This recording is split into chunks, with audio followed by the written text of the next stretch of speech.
Welcome back, guys. We are discussing the next apocalyptic piece of literature from the early church time period. Today, the Ascension of Isaiah. Now, this work in particular is not as well known as many of the others, but at least today, but at the time it was, and it gives us information about the way that some of this apocalyptic literature was written, and also their reception and the way that they were being consumed by the general public. It's sort of a combination of things that's going on here. It's Some people think maybe it starts off as a Jewish apocalyptic, and then Christian authors added to it. It's not Nobody's certain about that, but it appears to be written between, say, the 1st century and the 3rd century. I know that's a long gap in there, but it could have been written along the entirety of that time period.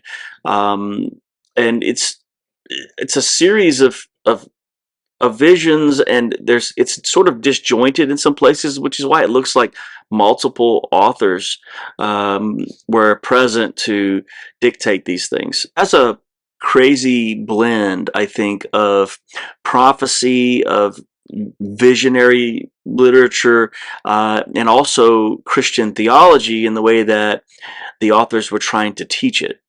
Now, it's controversial on one hand because it seems to teach a docetic Christ, and I'll tell you what that is in just a sec here, but it follows along here really with the martyrdom of Isaiah.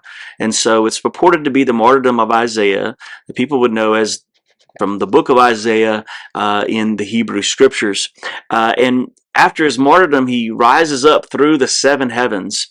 And there, while he receives these revelations about the nature of God, the coming of Christ into the world, and I understand it's 600 years after Isaiah would have lived, but nevertheless the coming of Christ, and also cosmic conflict, which is very common in just about all the apocalyptic writings. There's this heavenly warfare going on, angels and demons and various different monsters and creatures and beasts and all that come out through the visions.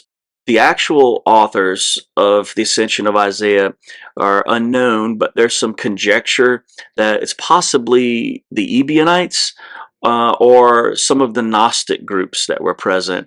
And why is that? Well, the Gnostics tended to focus on these kinds of, visionary trips through the heavens, and it sounds like that, but there's also a heavy Jewish character to it, which makes it sound like the Ebionites. And there's already some books that we don't know about that the Ebionites produced. The early church fathers talked about the gospel of the Ebionites and all these other things that existed in people who were being led astray by various different theologies from these other groups.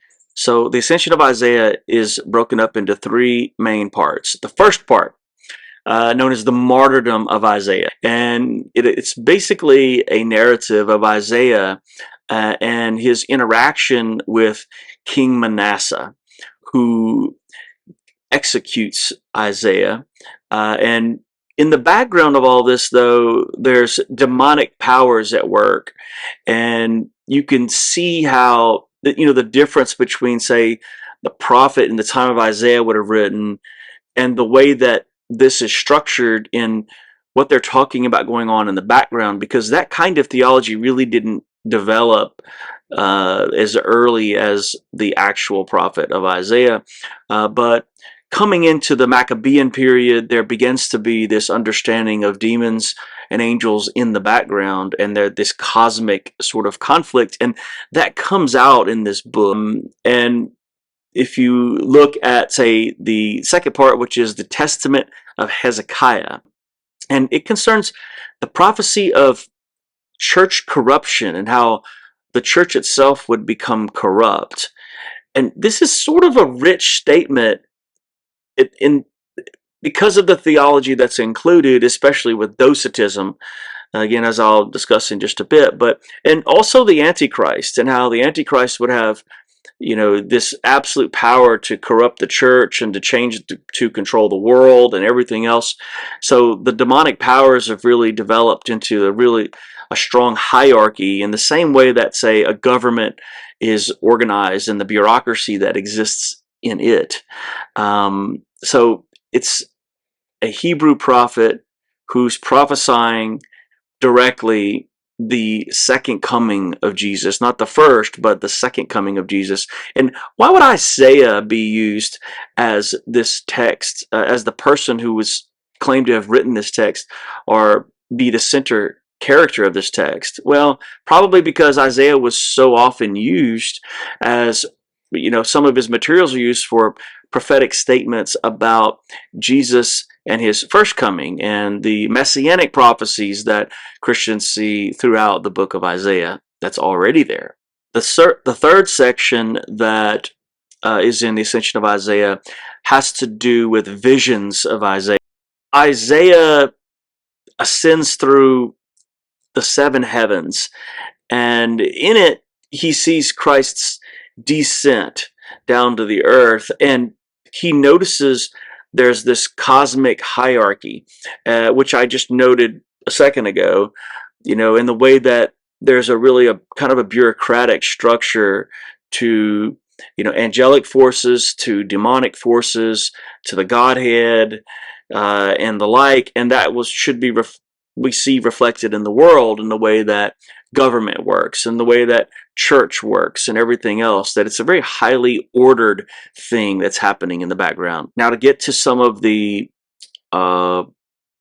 issues that are sort of interesting with regard to theology, he ascends through these seven heavens, and he says that these seven heavens represent the levels of glory, of heaven, and the ones that you could attain to, which is problematic for the texts that we do have within Scripture. By the way, some people viewed the Ascension of Isaiah as scripturally helpful or helpful with their faith or something like that, but it was never included as part of anybody's canon as far as we know. But in it also, he sees Christ descending through the various layers of heaven, and as he does so, he is completely unnoticed. Nobody sees it, nobody knows it, and it's kind of the secret coming of Jesus into the earth, which is unique in Christology. It's not accounted in any other book in that way, that Jesus comes as sort of a secret Messiah, and that nobody should or would know about these things. And these also sees in here the Antichrist figure, the one who would be against Jesus during his earthly ministry. And all the while, all of this is this secret knowledge that he's been given through revelation directly from God. And therein lies the connection to the Gnostic Christianity. But one of the other big issues has to do with dualism, right? Where you have sort of a good God and a bad God almost, and that's not quite what it is, but it's very close to that in the way that Antichrist has some of the same powers and abilities that actual Christ has. It's sort of this reflection, this dualistic view of the way that the universe works, especially in the spiritual domain. Lastly, as far as difficult theology, has to do with two other things. One of them is the worship of angels. So angelic worship takes place, and everywhere that we see in canonical books in Scripture itself, we're told the angels generally say, "Get up, don't do that, I'm not God," etc. But not so here. Secondly, the probably which is the most important theological premise that was rejected by the early church, was docetic Christ. And what that means simply is that Jesus didn't actually suffer at all. It was a mirage, it was a hallucination, it was a vision, it was something along those lines, that the actual Jesus wasn't the one who endured any sort of suffering or death at all. He was in there, but it wasn't really him. Somebody else or something else had took that away from him. Jesus was essentially entirely spiritual, right? So he couldn't have actually suffered. Now, this goes against pretty much the roots of any sort of orthodox Christianity, expressed in pretty much every church council from the beginning, and the writings of most all theologians throughout time, except for just a few who were involved in some of these heresies. But Jesus is depicted as not undergoing any of that suffering. And the church had a problem with this, because if Jesus didn't suffer, if he didn't take part in humanity, if he wasn't actually human, if he didn't really die, then did any of those things matter? Were they just visions? Were they just, was it just a phantasm? Was he like a ghost that was here and he pretended to suffer and he pretended to have all these things, which makes God out to be a liar and lots of other things. And the church simply did not like this at all. So why is the Ascension of Isaiah important at all, if there's so many things that, from a Christian perspective, seem to be problematic? Well, it's important because it's kind of this bridge between what was happening in Judaism at the time, as far as apocalyptic literature is concerned, and what was happening in Christianity. And they tended to be in two different spheres, but in Ascension of Isaiah, there's a joining together of them, and so there's that bridge between the two, so that they're united and seen as a continuation, one with the other. And it shows us some things that we see present in biblical books, especially the book of Revelation, and the way that the general public would have been reading maybe the book of Revelation, and what they would have seen in the meaning behind some of the symbols and visions and depictions that are included there. And that gives us insight into how these things would have hit the first time they would have read them. An actual picture of the kinds of literature that was being spread around the world, and the way that people would have been reading it, because each of these apocalyptic works, within each of them there are some things that are unique to them, and there are other things that are sort of universal, and which means, at least to me, that when we're looking at all this different apocalyptic literature, if it's universally being stated and people are generally taking it in the same manner, especially if the author goes on to explain what this vision means and what these symbols are for, then it helps us to make sense of what we do need to make sense of.